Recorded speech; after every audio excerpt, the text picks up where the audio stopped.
Dilat ka po, Nay, dilat. Matay, mata po. Mulat na yan. Inom po. Inumin po ito.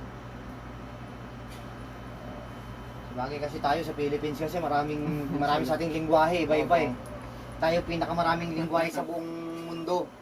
Kaya yung iba-iba yung nagiging napapadila tuloy si Nana. Kasi yung salita po namin, Ilocano. Oo. Kaya yung dilat, Dila.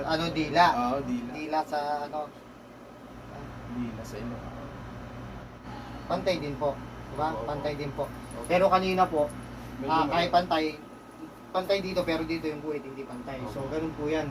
Kapag ka nagpantay na po yan, yun po yung sign na siyempre yung connection ng gumagawa nawala. No, pero siyempre yung sakit niya, siyempre sa loob ng 2 years, yung sakit niya kailangan dumaan pa rin siya sa healing process. So advice ko na lang po kayo tungkol doon. Sundin niyo po lahat ng advices so para totally mag-heal yung karamdaman ni Nanay at in the future hindi na makapitan din ng ganyan. Sundin lang po yung mga advices ko. And kay Nanay, ikaw Nay, paki-translate na lang po kung ano para mas maintindihan ni Nanay kung pakiramdaman po kung may nagbago ba sa pakiramdam niyang mga iniindang sakit or wala po, same lang. After niya pong tapos pwede niyo po siyang patayuin, palakarin kung, di ba sabi niyo continuous na may iniinda siyang karamdaman. Try niyo po. Tapos hirap po siya maglakad pagka Ipatry niyo po para titignan natin kung may pinagbago po ba o wala. Nakaginawa kayo. Hindi, nakaginawa kayo. Pwedeng patayuin niyo po, patayuin. Tayo, palakarin para titignan niyo po kung may pinagbago o wala. Nakaginawa kayo. Kasi mahirap pa rin po ba?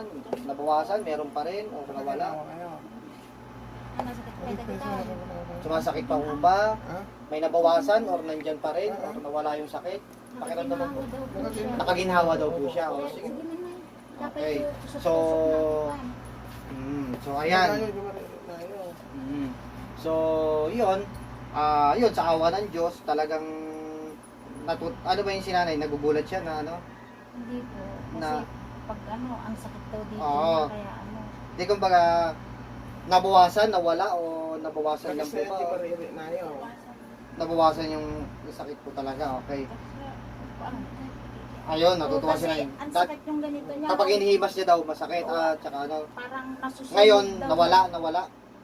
Kasi yung pakiramdam niya po nung bago po kami pumunta rito, parang sinusunog daw po. Sinusunog yung- yun, yung- Ngayon nabawasan po, nawala yung sakit. Okay. Ayaw pa hawakan. Oo, so yan yung sinasabi ko po na kailangan pa rin dumaan sa healing process. Kasi syempre, sa tagal ba naman yan, kailangan dumaan pa rin po sa healing process.